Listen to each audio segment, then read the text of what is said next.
you doing today? Oh man, if I have to hear Gabby Hanna's fucking screaming, hoarse voice one more time, I'm going to hurt someone or something. Like something is going to break or bleed. How can anyone, and not even when she's screaming her abusive garbage, like how does anyone listen to her like regular speaking voice? Does she, okay, I know this sounds mean, and it probably is, and it's probably very judgmental, and I'm a piece of shit. But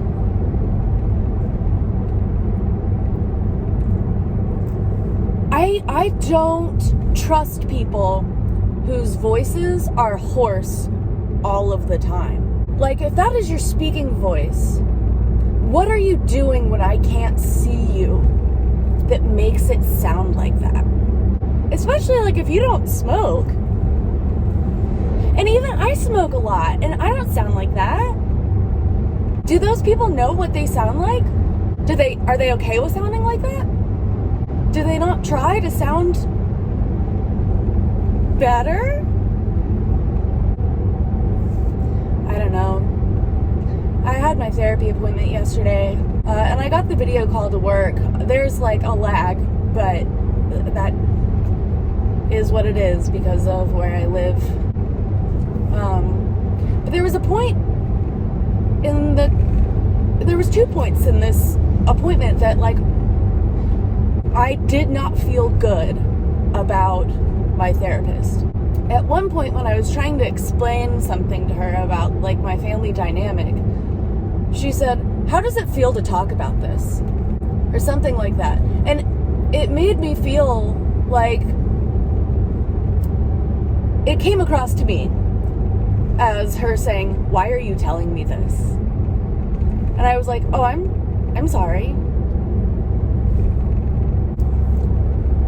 And I apologized to her, and I told her, like, I thought I did something wrong.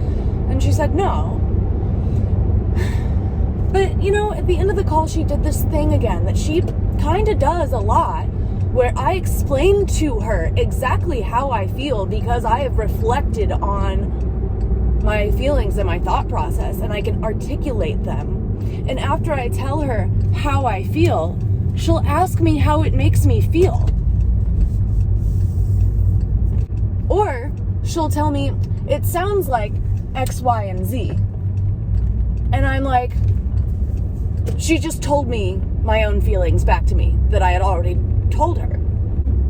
And so I came away from that call not feeling very good about it. I mean, but I was pretty off yesterday, you know. Night before last, I went to my mom's house for my sister's birthday and, like, stayed up too late and got home at like 11, which meant I took my medication late. My medication makes me sleepy, so if I take it late and I don't sleep it off enough, I'm out of it the next day. And I didn't eat yesterday, and I was so hungry, and I figured that, like, once my appointment was over, I was gonna drive to town and go get food, because, like, we don't really have anything that I could cook. I don't even have any ramen. But I was too tired, and as soon as I went inside, like, as soon as I got off the phone, I went inside, and boyfriend came downstairs and was just like, "Hey, so I gotta clean all this stuff out of the bathroom cabinets." Because I guess we're finally getting the shower fixed.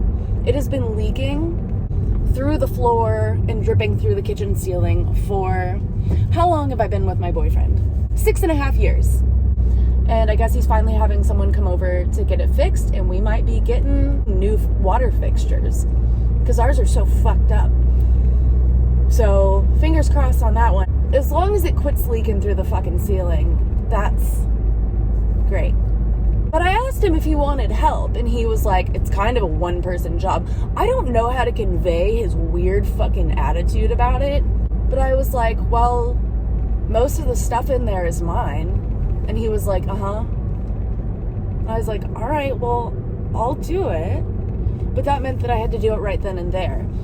And I guess the air had been off. It was really fucking hot upstairs, and he'd been running the dehumidifier, and that thing like with the bathroom doors closed, and it was really fucking hot. But I took everything out of all those cabinets and I separated it. His stuff, my stuff, and then a box of like indeterminate ownership, like Q-tips. Even though he insisted that the peroxide and rubbing alcohol were definitely his, even though I know that I bought those within the last month. But okay. Anyway, so I got it done. And I went downstairs. I was like, oh my God, I'm so fucking hungry. I'm so fucking tired. And he was like, cook something, make something. We have eggs, make eggs. So I was like, okay, I'm gonna put my headphones on and cook something because I'm hungry and I'm exhausted. And he went outside to talk on the phone. And I sat down in the living room with I made a breakfast taco.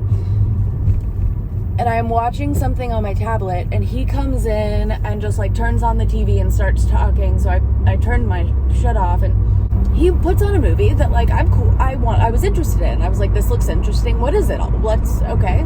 But he kept talking. Like, he talks to the TV, at the TV, and sort of to me, nonstop.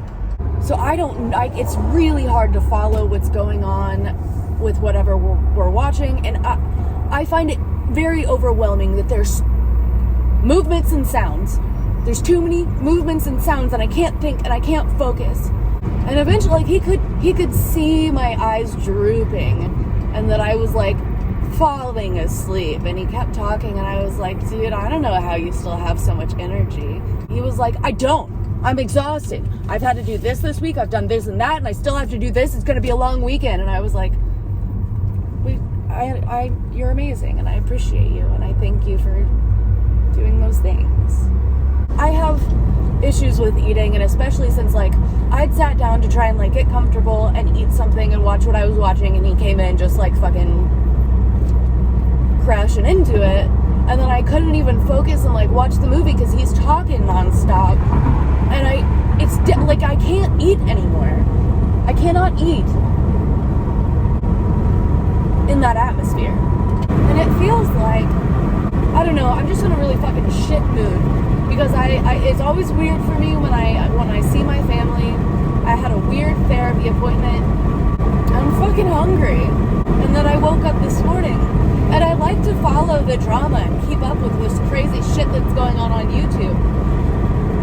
But like, everybody's just playing clips of fucking Gabby Hanna like yelling belligerently. Her voice is grating. I need to apologize for the lack of transition here. I don't know if I had thought that I had recorded something in between the morning and the evening, but that was simply not the case. I'm leaving a friend's house, and she's a really special dear friend of mine who I've known since 2007. In 2000, like late 2011, I started talking to one of her childhood friends on Twitter. When I ended up being like, hey dude, what's up with this guy I've been flirting with on Twitter who like you also follow, she told me about their friendship. And I ended up being in a relationship with that man, and it was a traumatizing and abusive nightmare of a relationship. I always felt bad that like maybe like I didn't want to ruin him for her by telling her what all of the things that he'd done, but I still, like, she doesn't know the full extent, but tonight she stopped me for a moment, and she said that for the past year now she's been trying to figure out like how to tell me this, but I guess now 2 years ago, when I actually opened up to her about some of the things that he'd done to me, it took her a while to process that, a guy who was a friend of hers when they were kids, who like was good to her, that she had cut him off, blocked him, and shut him out on everything, and she didn't know, like, a way to, like, bring that up and be like, hey, just to let you know, like, I cut this guy off. But she was just like, yeah, I don't want to, like, get emotional or weird, but I want to let you know that, like, I've got your back. I've been on your side. Like, it took me a while to figure out how to feel about what you told me and what to do, but I did it, and I wanted you to know that my allegiance and alliance is absolutely with you. Like, fuck that guy. And she got teary-eyed. And she's not a person who, like, I cry pretty easily because I'm pretty emotional. And she's emotional, but she's not, like, so much, I think, in a soft way. Not at least that she shows that I've seen. But, like, that meant a lot to me, you know? Because I never expected her to, like, take a side or cut him off, and I really didn't want her to ever be in that position, so I did not do anything I thought would put her in that position. But I think that at one point I finally told her about a particular time that he anally raped me out of anger.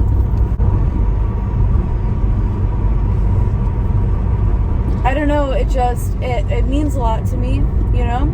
And especially right now, with, like, all the YouTube shit I've been following with fucking Gabby Hanna, who likes to use her former friend's rape trauma whenever she feels like it to just toss around someone else's fucking rape for her own benefit.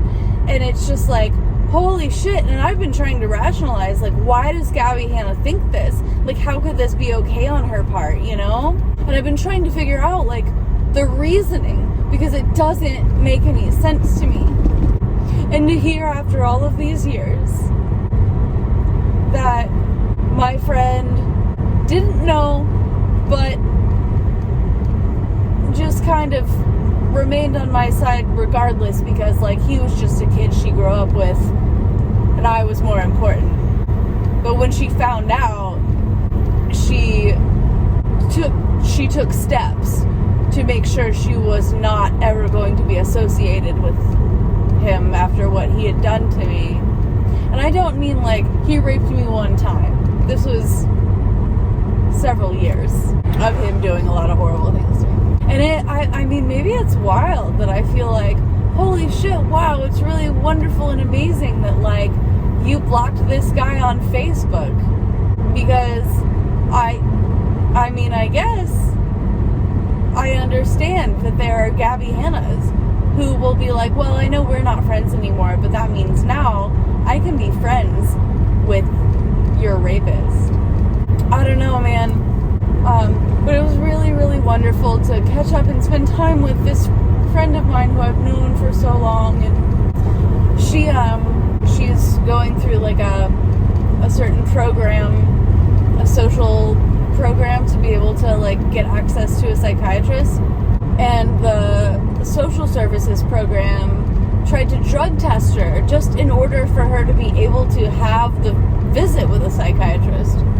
And she's not, like, a drug addict or anything. She just, like, smokes weed sometimes. But she really does need the psychiatric care. And she was able to, like, duck and dodge, like, twice before they finally pinned her down and were like, listen, if we're going to keep helping give you access to these health services, you got to piss in a cup for us.